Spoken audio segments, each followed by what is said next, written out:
Hello, hello, hello. This is Gresh from the I Am CEO podcast, and I have a very special guest on the show today. I have Maddie Watkins of 202 Strong. Maddie, it's awesome to have you on the show. Thank you for having me. I'm excited to be here. No problem. Super excited to have you on. And before we jumped in, I want to read a little bit more about Maddie so you can hear about all the awesome things that she's doing. And Maddie is the owner and founder of 202 Strong, a local fitness studio in the DMV that specializes in making strength training specifically with barbell accessibility to those who might feel they can't lift or aren't strong enough to lift a barbell. Maddie left her background in genetics and microbiology to pursue a personal training certificate after graduating college in early 2010 after discovering the barbell herself and how feeling strong completely changed herself and her life.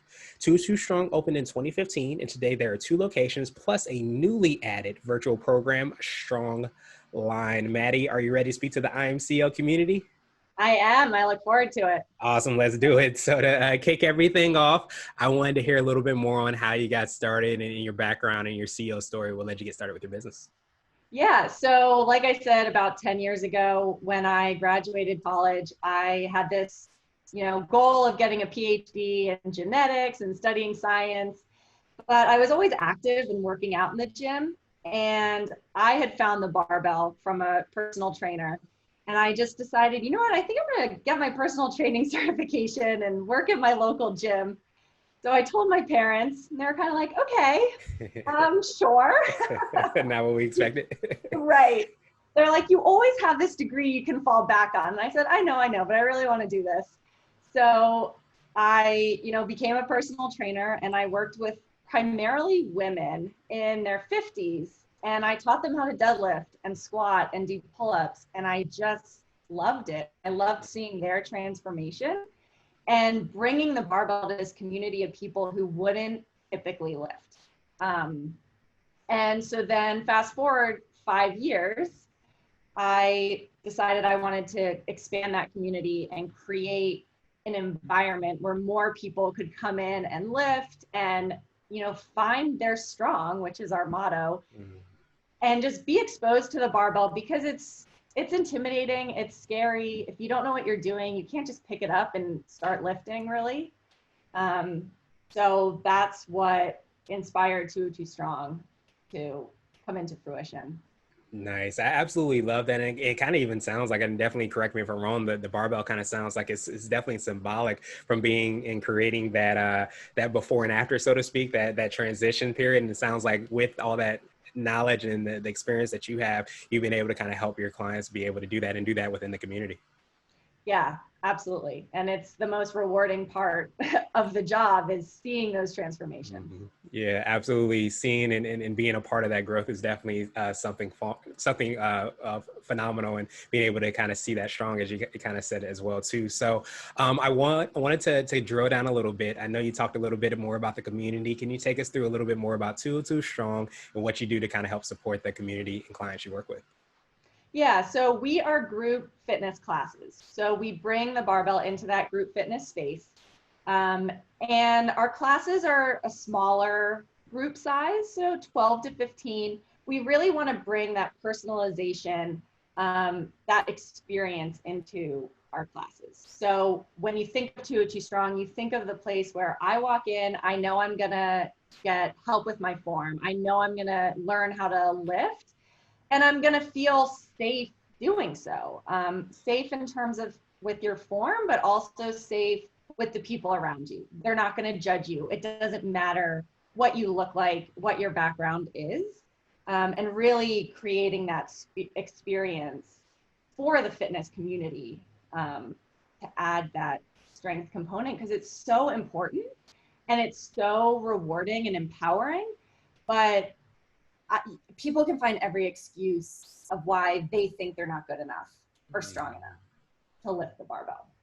Yeah, absolutely. So that's why I love kind of like, obviously you see the fitness transformation, but it kind of even sounds like you have that, I guess, individual or self transformation as well too, where a lot of times I've always felt like sometimes the best thing you can do is if you feel like you can't do something, but if obviously you have people around you to help you do that and be able to get over that hurdle, it helps out obviously in fitness, but in so many aspects of our life.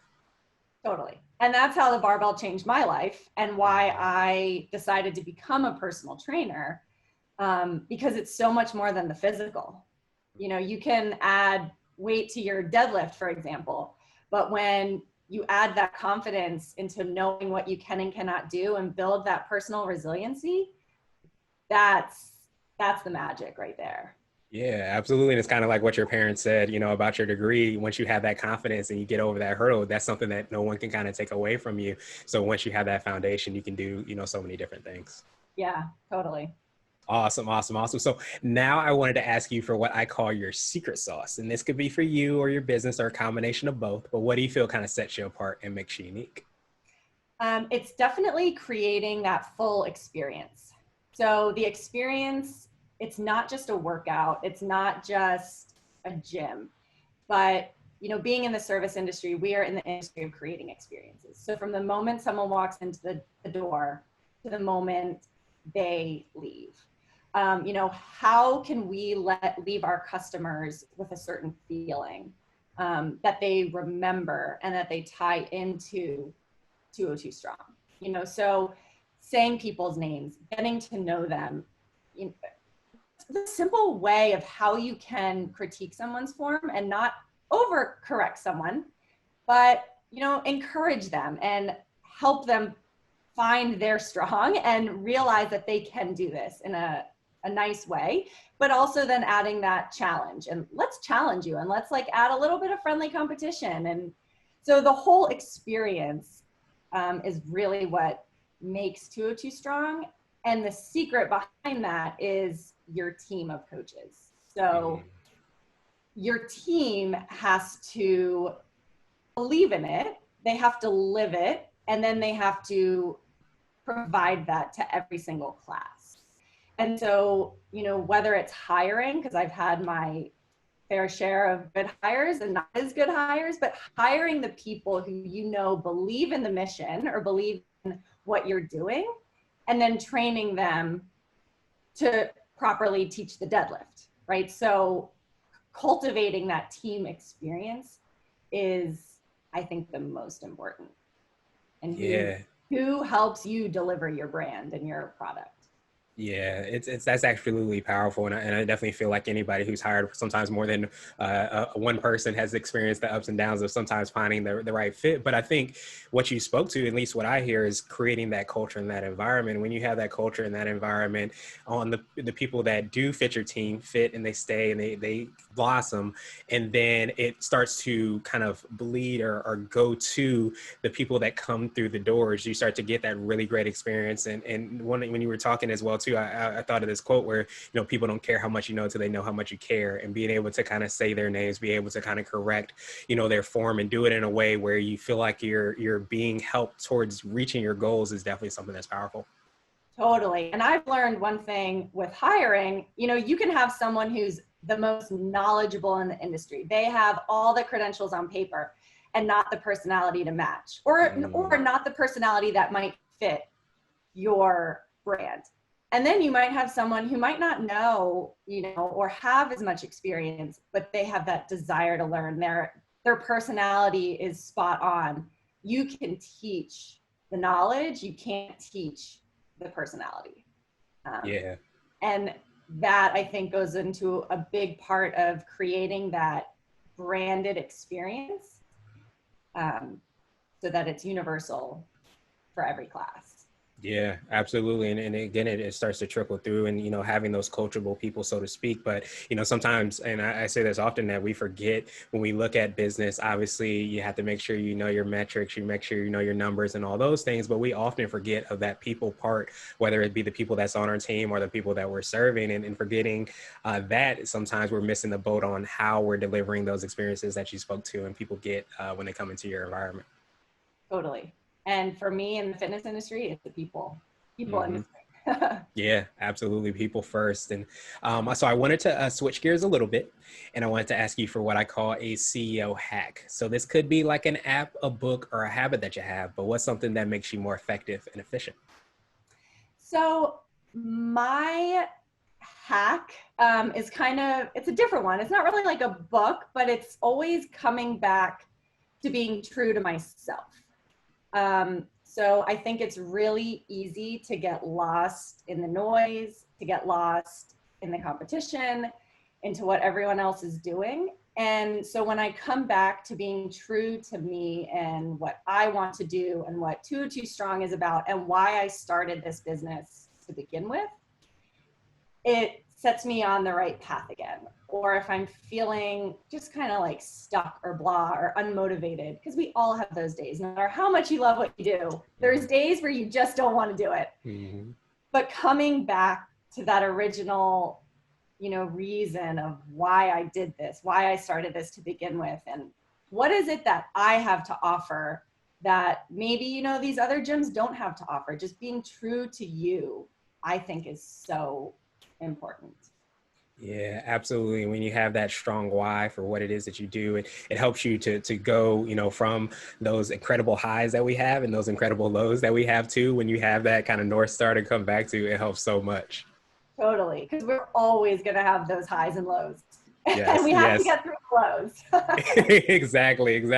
It's definitely the entrepreneurship ride, but you're so right. I think when you're really able to drill down on that, as we kind of talked about before, with how it comes back to the team and the people you have in place. But I think so many times we can get lost in the sauce, so to speak, and you can run somebody else's race. I always say, if you run your race, then you can't lose. But when we start to run other people's races, that's when we start to lose our way, lose our why, lose our focus on what we're trying to do to make an impact. Totally. Awesome. So now I wanted to ask you for what I call a CEO nugget. And this could be a word of wisdom or a piece of advice. It might be something you would tell a client, or if you hopped into a time machine, you might tell your younger business self. Yes. So I would tell my younger business self, or someone who's maybe starting out, to not get so caught up in the anxiety you might be feeling or the fear, and to instead embrace that and use it as amazing learning opportunities. My business has been around for 5.5 years, I guess. And I'd say I spent the first 5 just riddled with anxiety, and it could have been about anything. Mm-hmm. But, we're always going to come to a challenge or a scenario that we never thought we'd have to deal with or don't want to deal with. But knowing that that's essentially like a business school lesson falling in your lap. And so you're going to get through everything. If I told my younger self, it's all going to work out, Maddie, it's all going to be okay. But know that just get through it, embrace the challenge, and then knowing that it's building some resiliency and tools in your toolbox so that in a year from now, you're better well equipped to handle a new challenge, or maybe the same one is like, oh, I did this before, it's not really that big of a deal. Things like that. And just enjoy the process instead of all the anxiety that can come with it and fear of the unknown and the uncertainties.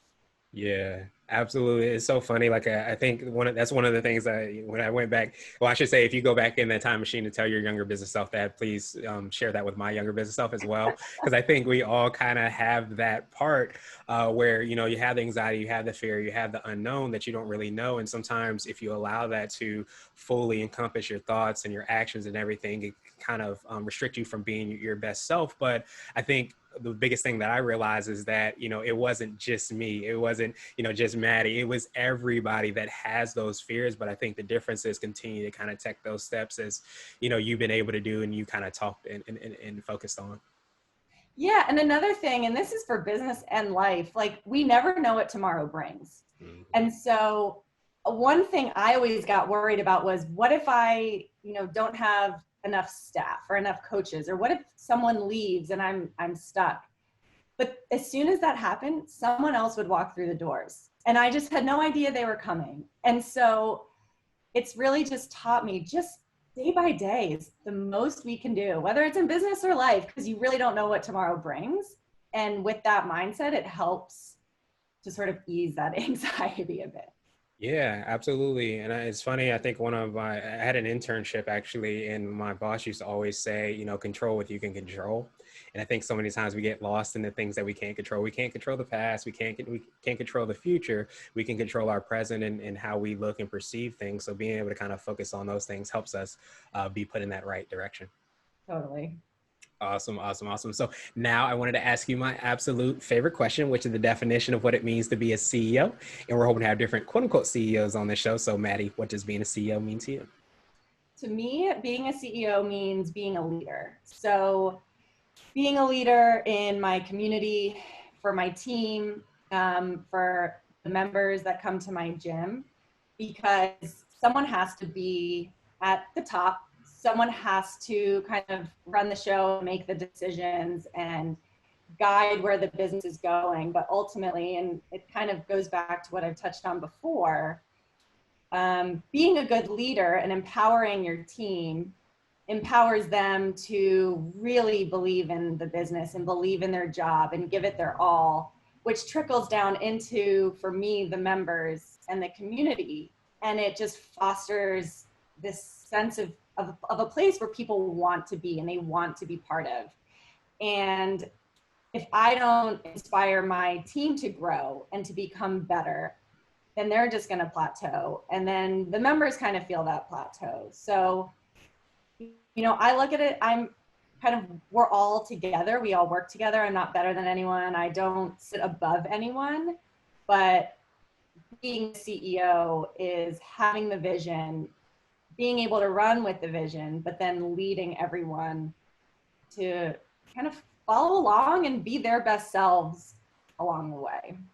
Yeah, I absolutely love that. And I think, when you take on the challenge and the incredible responsibility of starting and leading, a team and obviously the clients and customers we work with as well too, leadership is definitely a part of it. And I love that empowerment piece that you kind of spoke to as well too, because I think true leadership empowers others to be their best selves, to find their strong, so to speak, as well too. And I think when we start to understand that, we start to practice that in every action that we take and thoughts that we have, then it really starts to create that really phenomenal experience.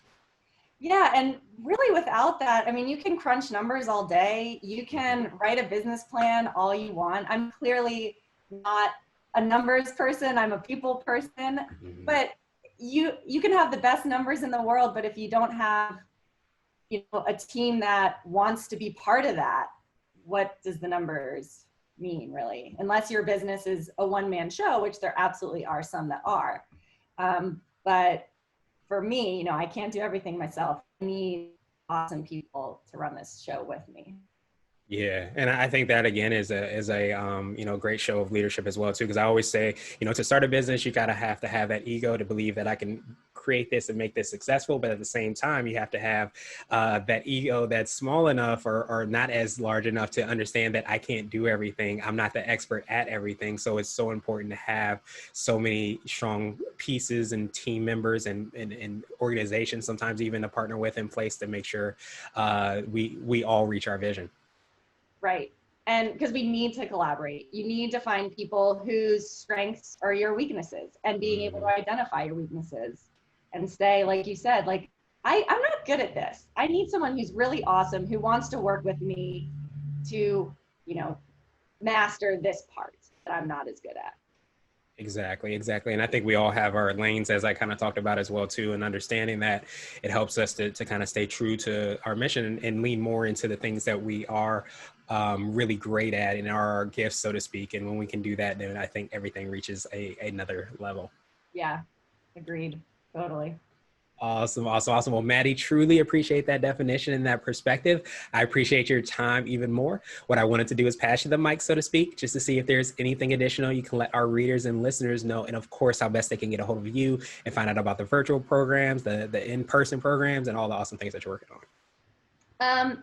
Yeah, I mean, the last thing I would say is whatever industry you're in, be a well-educated consumer of that industry. So you know what you're like in. So for fitness, I like to know all the different studios in DC and everything that's going on, but don't get too caught up in that. Like, stay in your lane.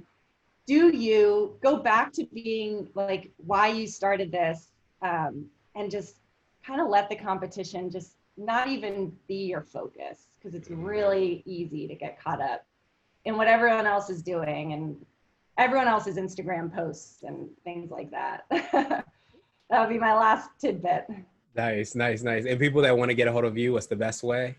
So Instagram, Maddie 202 Strong. And then we started this online fitness program, so you don't have to be in DC to join, and that is StrongLine Fitness on Instagram. So, or 202 Strong on Instagram. Definitely reach out, say hi, send me a message. I'm always down to chat and get to know people. Nice. I definitely appreciate that, Maddie. We will have the links and information in the show notes as well, too. And I definitely appreciate that reminder as well, too. I think obviously you want to always make sure that you're an expert or very knowledgeable about what's going on in our industries and what's happening, what people are doing. But again, you kind of have to stay true to your why and stay true to that lane that we have, and being able to kind of create that awareness, but stay true to ourselves is definitely a balancing act, but something that when you're able to do it well, you really can take things to another level. Totally. Awesome, awesome, awesome. Definitely appreciate you. And I hope you have a phenomenal rest of the day. Thank you. You too.